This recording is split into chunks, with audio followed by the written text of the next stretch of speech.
Africa. After 30 years in power, South Africa's African National Congress has lost its majority in parliament. Years of persistent poverty, rising unemployment, increasing crime, and consistent blackouts finally took a toll on the party that defeated apartheid. What is next for South Africa? It kind of fills me with hope that something will change in the country. Can a coalition government be formed when parties have such different ideologies? What will compromise look like, and will it benefit the nation's citizens? Straight Talk Africa starts right now.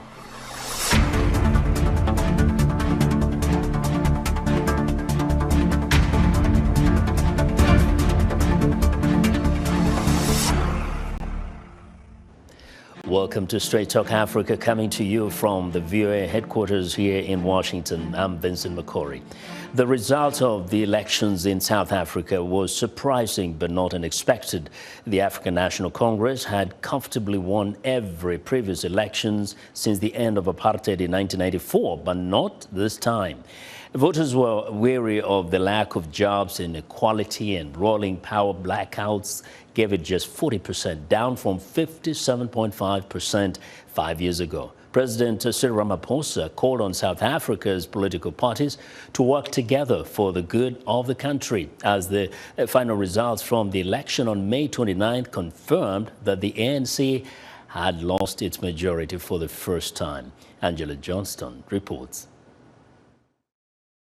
It represents a victory for all the people of South Africa. South African President Cyril Ramaphosa praised the country's election process, even though his once dominant African National Congress party officially lost its majority for the first time ever. We have held another successful election that has been free, fair, credible, and peaceful. The ANC had its worst election showing since it came to power 30 years ago, ending white minority rule. It's Africa's oldest liberation movement, once led by Nelson Mandela. With South Africans angry over joblessness, inequality, and rolling blackouts, support for the party fell to 40.2%, from 57.5% in 2019. Official results showed the ANC won 159 seats in the 400-seat parliament, down from 230 in the previous assembly. That means it must now share power, likely with a major political rival, in order to keep it. It's an unprecedented prospect in South Africa's post-apartheid history. Parties now have 2 weeks to hash out a deal before a new parliament sits to choose a president. The president would likely still come from the ANC, as it remains the biggest force. Its poor showing has fueled speculation that Ramaphosa's days might be numbered, but the ANC has called that idea a no-go. The Democratic Alliance, or DA, is the main opposition party. It's white-led, pro-business, and received nearly 22% of the vote. Leader John Steenhuisen said the party has appointed a negotiating team for coalition talks. The purpose of these initial talks will be to gather information of what options are available to the DA as we seek to rescue South Africa from doomsday. That doomsday, according to his party, would be a coalition between the ANC and far-left economic freedom fighters, which received 9.5% of the vote. Other competitors include MK, a new party led by former President Jacob Zuma, which took 14.6% of the vote. The prospect of the ANC teaming up with either of those two parties has rattled South Africa's business community and global investors, who would prefer a coalition that brings in the DA. Well, that was Angela Johnston of Reuters. Now, for more insight into the moves of the African National Congress and the other parties to form a coalition government, I'm joined by Vuyo Mvoko, contributing editor at Newzroom Afrika. He joins us from Johannesburg. Vuyo, welcome to Straight Talk Africa. It's a pleasure to be here. Yes. So first, just share with us, this election results look like such a seismic shift in South Africa's politics. What has been the immediate reaction, especially from citizens and perhaps some pundits, on this prospect of a coalition government? Well, as you can imagine, it's gotten the country talking. In fact, only a couple of hours ago, the ANC had a briefing following a meeting of their National Working Committee. Now, the National Working Committee is a structure of the leadership of the ANC that sort of discusses these sorts of issues. But before any position can be adopted or decision must be taken by the National Executive Committee of the ANC. That National Executive Committee of the ANC is meeting an urgent meeting that they have called to take decisions after consulting with a whole variety of political parties, among the Democratic Alliance, which is played, but also the Economic Freedom Fighters, as well as the Patriotic Alliance. So the ANC says that it is keen to have something akin to a government of national unity, bringing all those parties together to govern the country. The proposals that have been discussed with these political parties will, of course, be tabled before that meeting of the National Executive Council, a committee rather, which will then take decisions. South Africa is on the hooks. Everyone is looking forward to getting the detail of that arrangement. Today, of course, they wouldn't tell us anything except to say the talks have been exploratory at this stage, and they're putting the nation's interest and economy first, even though these parties are ideologically, opposed, but the country should come first. So everyone in the country, business, communities, is looking forward to getting the detail of whatever arrangement the ANC and these parties will get into. Yeah, and of course we know that there will be the kind of a differentiating between a national government of national unity and a coalition government, which of course we know some parties wouldn't want to get into a government of national unity. But just very quickly, to the best of your observation, was there even a talk before this election of the possibility that it will be a government of coalition rather than ANC winning? We knew it was going to lose, or people knew it was going to lose, but was that thought even just going around that there could be a coalition government and who could work together in this? Well, there have been, those conversations, but everyone has tried to sort of not make that an issue, because it would appear that parties felt that if they even talk, in greater detail about possibilities of whether it's a coalition government or whether it's a government of national unity, that would signal defeat. Everyone pulled out all stops to try and get as many votes.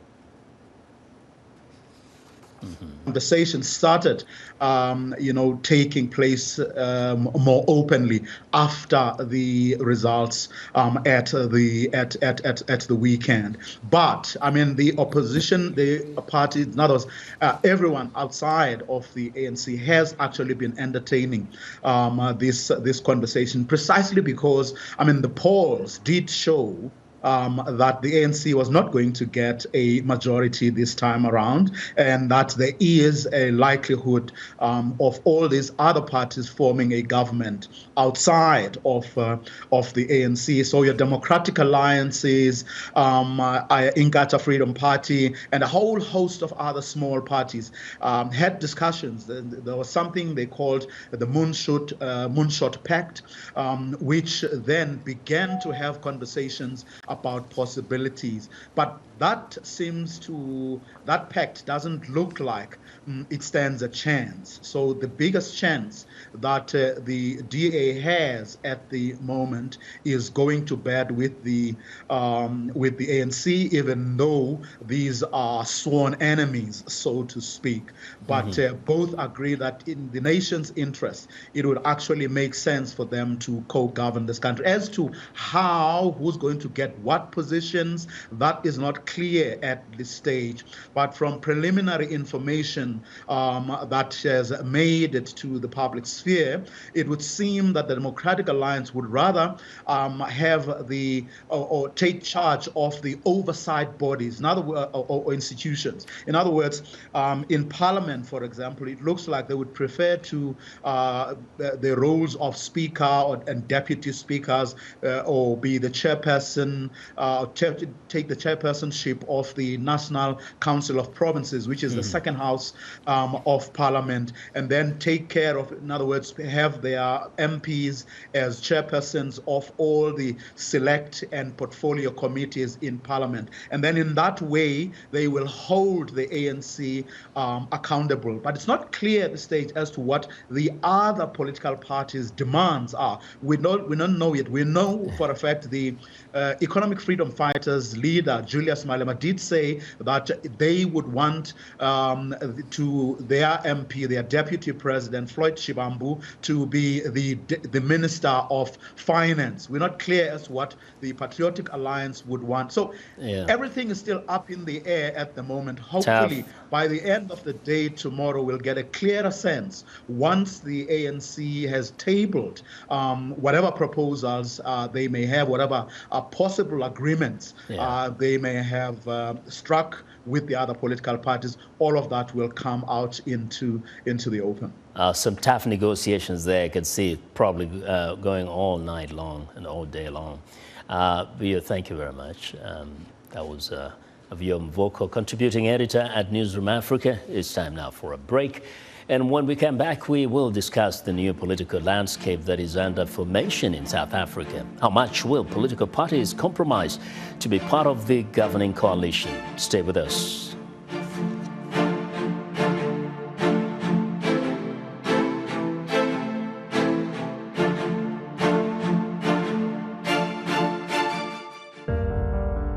In times of change, when the world seems uncertain, and what we hear doesn't reflect what we see, we seek the truth. When we are told only part of the story, we lose trust. In moments of crisis, our dreams, hopes, and wishes for a better tomorrow depends on a free press. At Voice of America, we bring you the stories that people take risks to see. We connect the world and unite it with truth.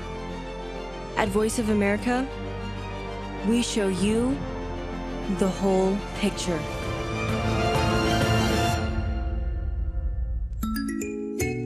Did you know that Africa has the highest rate of suicide? And although men are more likely to commit suicide, the rate for women has risen significantly over the past several years, according to the World Health Organization. This week in Our Voices, we'll try to understand why suicide is on the rise and learn what role we can play to prevent it. Join the conversation each week right here on Our Voices.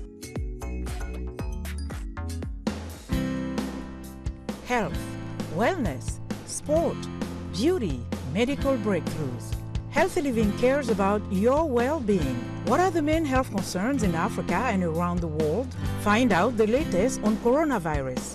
Connect with our experts and ask them questions. How long does the virus stay? Join me, Linor Mudu, in Washington, every week on Healthy Living, right here on VOA.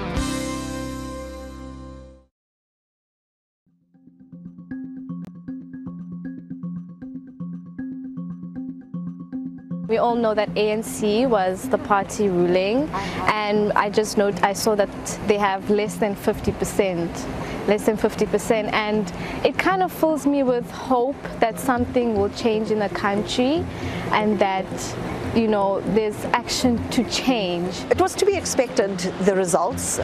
disappointing in some circumstances, but quite frankly, I think we can deal with it. I think there'll be some wonderful coalitions, and I look forward to what lies ahead.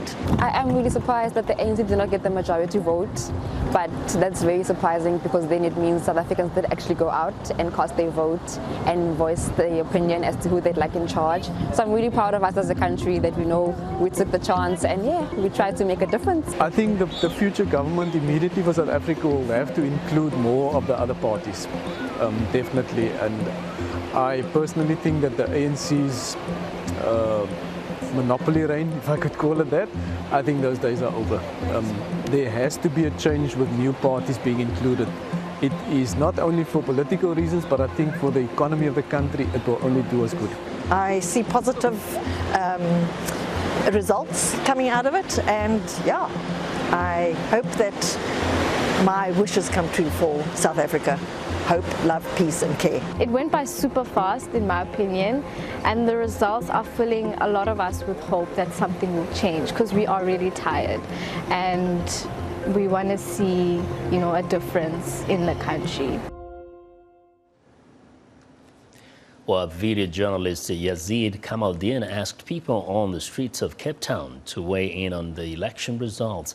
Now, usually elections decide the governing party of a country. This time in South Africa, the elections marked the beginning of an unprecedented effort to find common ground among parties that until a few days ago promoted their differences to entice voters.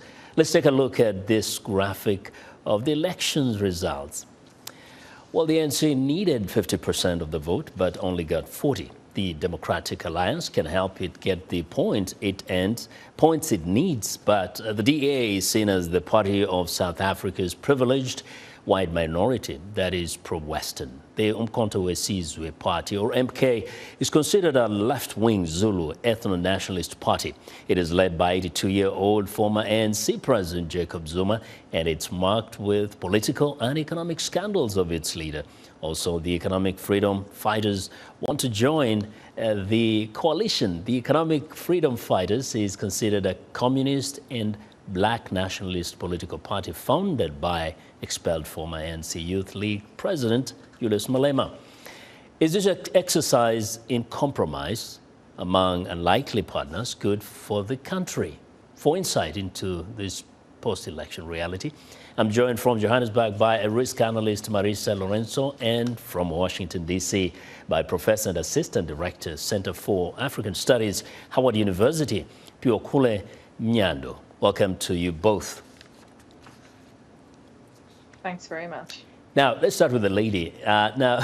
Marisa, we just mentioned there, the question we wanted to pose is, first, is this a good thing for the country? We've heard the common citizens on the streets there in Cape Town share their thoughts, their opinions. What do you see as this doing to South Africa for the first time, a government of coalition or a coalition government? So I see it as a good thing and a bad thing. It is a good thing that Parliament is no longer dominated by one political party, especially one that has been marred by corruption scandals. But on the other hand, if we look at how the ANC actually came to lose its majority and so dramatically, going from 57% to 40% in just 5 years, this was really the result. 80% of this was caused by the Umkhonto we Sizwe Party, or MKP, led by former President Jacob Zuma, as you've said throughout the show. And we can really understand MKP as a kind of splinter of the ANC. So what we see here is technically a maturing of democracy where we have more players and we've challenged the dominance of the African National Congress. But on the other hand, it's been challenged by a splinter of the ANC rather than the broader opposition landscape. And actually, MKP has taken away some votes from other smaller opposition parties. And this is kind of a concern because I think going forward, the ANC will manage to put together a government of national unity that is good for the country.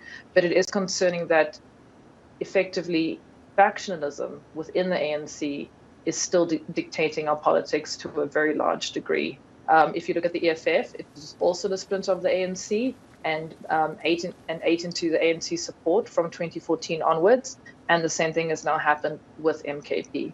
Mm-hmm. Now, Professor Mnyandu, someone like Julius Malema said, ANC now has been humbled, so it's not arrogant anymore because it has lost. We see some of those are the MK, EFF, all those are splinter groups from the ANC. A formation of a coalition. Now, we don't know which direction, who is going to come in. From where you stand, is that something good for South Africa? As a country, if you think about South Africa's history, anytime people are sitting down and are negotiating something political to determine South Africa's political future at a very sensitive time, as it happened 30 years ago in 1994, it's always a good thing. So the extent to which this coalition will have a broad spectrum of South African society is something that we must wait and see. As Marisa has said, I would say if there's a coalition between the ANC and the DA, who are sworn enemies, let's just say hitherto sworn enemies, it's going to be actually a healthy mix, according to some people.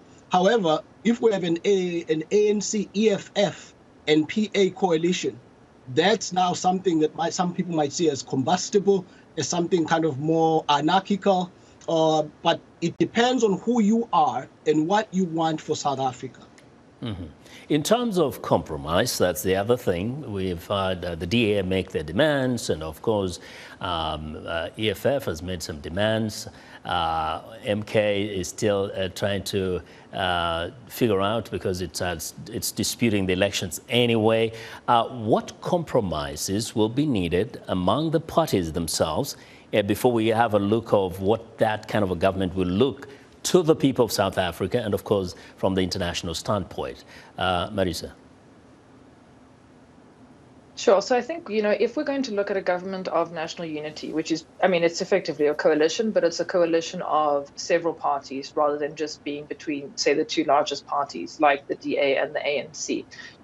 The ANC is going to want to still have control over cabinet, and the DA is going to want to have control over, certain positions. But, something that I find very strange in political discourse in South Africa is that it is true that the ANC and the DA are known as sworn enemies, but I think that this is a very inaccurate reading of both parties. They are ideologically very, very similar. They both lean center-right. The ANC especially took on this direction after 1999, when former President Thabo Mbeki came in to lead the party and became head of state.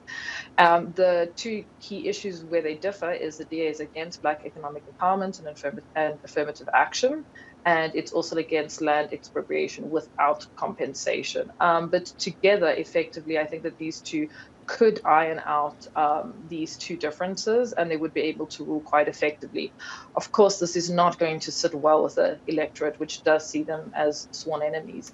And I think this is really what has pushed this government of national unity to come onto the cards to try to appease everyone. The EFF is making big demands. The finance ministry is a very, very, very, very big demand to make, and I'm not sure it will get that, but certainly every party is going to push for what they can get. And I think at the end of the day, it is going to be something very positive for the country, but it will be interesting to see how the ANC does manage to balance all of this. It certainly doesn't want the EFF with its leftist ideologies to be in charge, but it's also got to be careful of a party like MKP. It certainly doesn't want to give Zuma the idea, that he can create this splinter party and, impact the home from which he's from. But the dangerous thing about MKP as well is that, it's not a leftist party, it's a nationalist party. And I think that in any country across the world, and of course Germany is our most famous example, that nationalism is not good for any country at all. Professor Mnyandu, in terms of the outlook, the ANC seem to have lost because it has performed very poorly on the economic front. Basically, it hasn't delivered the services to the satisfaction of the South Africans. Now, the DA says, if we come together, we can have some oversight of how the government functions. But at the same time, that perception that it's a vestige of the past, it's also a party of the privilege. But could this be what South Africa needs, that perhaps you need somebody who can enforce fiscal discipline along with someone who is advocating for the poor of South Africa? Well, yeah, I think I'm less optimistic than Marisa here on the extent to which these parties are different. I mean, the raison d'etre thus far of the Democratic Alliance has been they've actually run campaigns that say stop the ANC.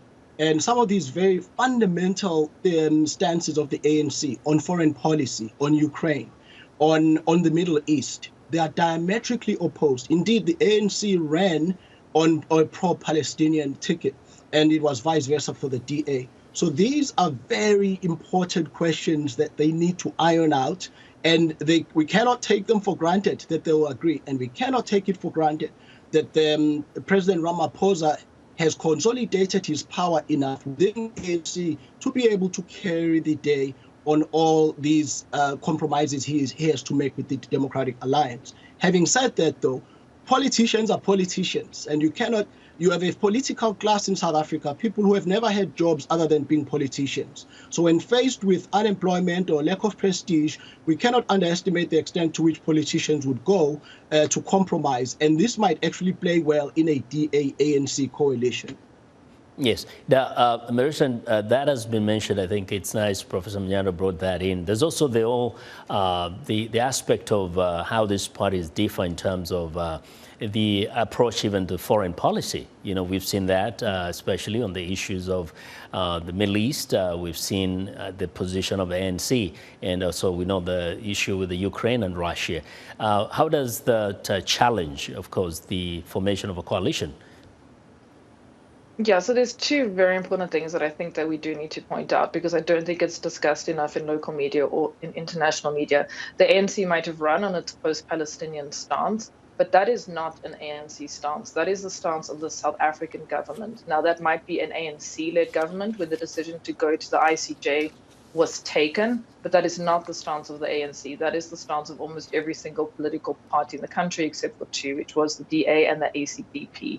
So the ANC definitely used it to its advantage, but again, this is South African foreign policy. It's not DA foreign policy, so I don't see this as being a challenge. Whatever the DA thinks about Israel and Palestine, it would be overridden by other parties. It's not. It's definitely not the ANC. I think another thing that really needs to be called out is, you know, the DA being known as a white party. Now, certainly, if we look at the DA's historical roots, you know, it does stem from the National Party. Then it was called the Democratic Party, and eventually became the Democratic Alliance.